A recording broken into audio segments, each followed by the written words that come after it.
min woni Fama diallo monsieur DEWGAL min wonno debbo villageois Ndiaye weeɓano de tournage o mom weeɓano mom no musno seeɗa mais alhamdulillah parce que mawɓe nani hen kamɓe nangi hen da ha fof feewi machallah eyyi jour de village mom weeɓani par ce que hen sahay hoore makko de no wuula diaw kadi somin joua hen sahay a jalat ni par ce que kanko mom ɗum ɗo no heewe makko ɗum ɗo comédie o no heewe makko mais alhamdulillah dal ha fof yaari yeeso DEWGAL addani kam ko heewi e carrière machallah par ce que mi andi hen yimɓe heewɓe ɗo joni kala to birtiɗa ɓe mbima o wona Fama to wuures ma woni wax dëgg yalla mom mi dañi hen dal ko gandantanɗa mi sikkano ɗum DEWGAL kam nawi kam kadi to woɗi wallahi hanki rek wattidi hen hanki rek marché kala to birtimi wuures tan nanata mbiɗa welti hen no feewi wallahi ko musique me sérieux en tout cas dal mom fof no musno mais on nangi hen dal ha fof feewi ɗo joni mom cikkumi kam kala ko tottami kam mbeɗa wawi ɗum e sikkam eyyi mbiyamni bandiraɓe e deuxiéme saison yeɓe pad min e minanga e deuxiéme saison DEWGAL ma wul premiére o noon welino kono deuxiéme o inchallah kañum ɓurata welde onon fof bandiraɓe emin ñaago moon yon ɓeydu abonné ji ɗi padon min e deuxiéme saison o ma wul inchallah eyyi ko Dakar kay min dal mbiyatmi ko bandiraɓe yeɓe ɓeydu abonné ji ɗi ɓe pada min e deuxiéme saison o inchallah kadi e weltare kadi e yoro sow kamɓe fof Yacine Sy en ala fof ko ɓe mbaɗani hen ɓe nangi hande so yi hande ha première saison gasi fof ko kamɓe nangi hen jamma e ñalawma subaka kikiɗe ala fof ko ɓe mbiya min nangue somin mbaɗi hayso fewani ni Yacine Sy ara wadni wattu ni ko weltare hen no feewi machallah weltare kadi e yoro sow ñagonoma an andi ko jiɗɗa yo Allah waɗan ɗum ya barke Seydina Mouhamed mbeɗa way noon han mbeɗa wiya bandiraɓe nangue tan Fuul TV mom nana aray moon inchallah deuxiéme saison DEWGAL ma wul min e villageois Ndiaye wuure sam ma wul diaw eyyi assalamu aleykum wa rahmatullahi wa barakatuh bandiraɓe sehilaɓe bandiraɓe haalpulareɓe bandiraɓe fulɓe mi salmini on goto fof inde mum e yettode mum o ko Mouhamadou Thiam andrede Samba Poulo yoro numéro 2 eyyi gonga mi yiyaka e série DEWGAL kono inchallahu rabbi wuuri tan kono rufani donc noon deuxième saison o inchallahu rabbi min mboromi nder parce que je suis arrivé à la Dakar pour ça mam ummo fuuramare Dakar e nder série he quoi ko oɗo rôle mi jogui ko minum villageois eyyi aɗa gandi kam ɗum weɓata Samba kam e villageois on kam waɗanno weɓata donc noon inchallahu rabbi mboromi nder so Allah jaaɓi eyyi inchallah emin mbaɗa préparé émission goto biyeteɗo empreinte journaliste way kono journal tan way kono no min mbaɗatno jalni ko Samba Poulo way kono noon tan kono ko ngolɗo changeur koye nder Fuul TV waɗata donc min e babam yoro mbaɗata ɗum so Allah jaaɓi inchallahu rabbi donc noon ma wul wela yette ha par ce que nomin mbaɗiranno ɗum ni emin mbaɗirta ni ngolɗo jiidata par ce que nde nomin mbaɗiranno ni ko min tan e goɗɗo kono joni ko min e yoro e nder Fuul TV so Allah jaaɓi donc noon mi mbaɗa wayniro ɗum ɗo donc oɗon mbiye yon mbaɗ abonné mbaɗon like mbaɗon partagé kadi ko haala ko kadi to banggue no wiyete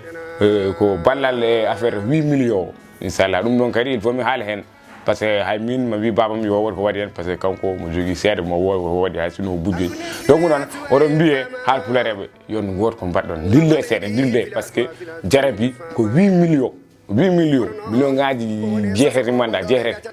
ɗum noon aɗa andi so 500 mille waɗama hen guila lebbi manda lebbi jeegom ha joni onon ne dille on kaccoɗo ngo mbattano dille seeɗa yo wot dilluɓe donc noon waaɓe no Mariame Sy en ni nen Mariame Sy nen Arwa Sy en oɗo no wiyete kadi feere boni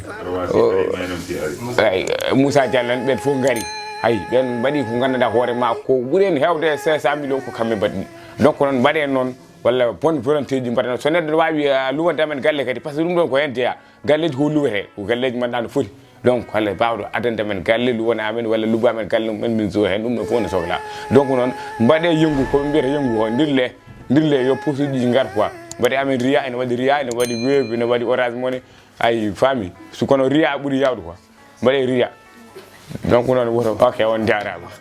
assalamu aleykum bandiraɓe musidɓe tedduɓe bon calminama goto fof weltanama kala ɗo neɗɗo wawi wonde ɗo mbawɗa wonde foof min calmini min beltanima no fewi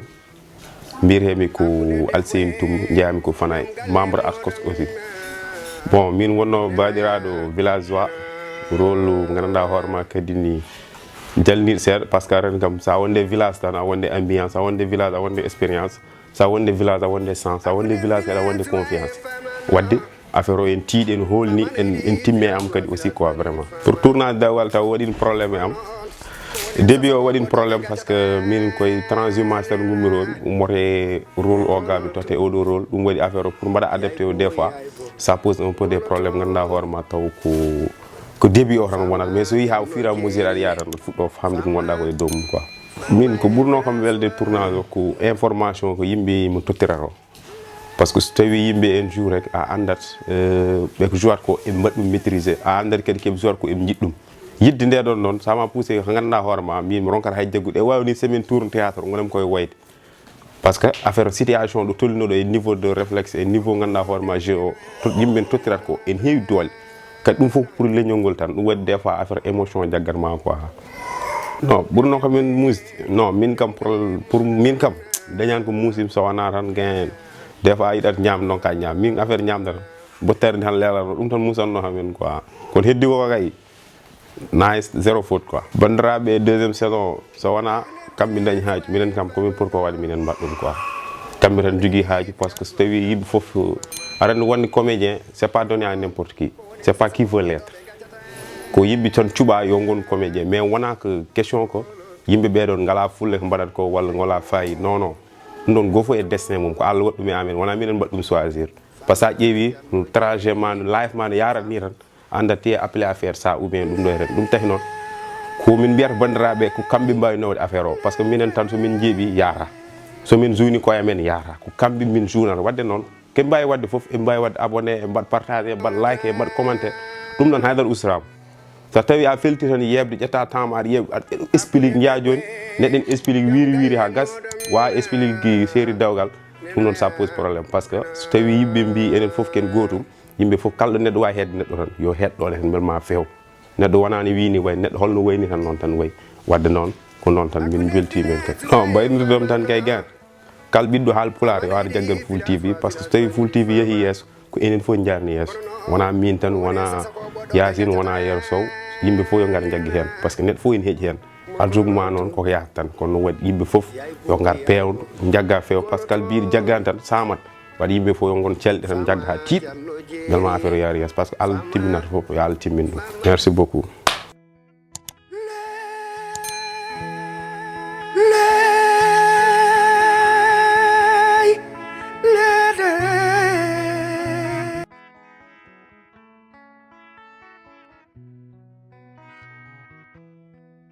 I'm going on.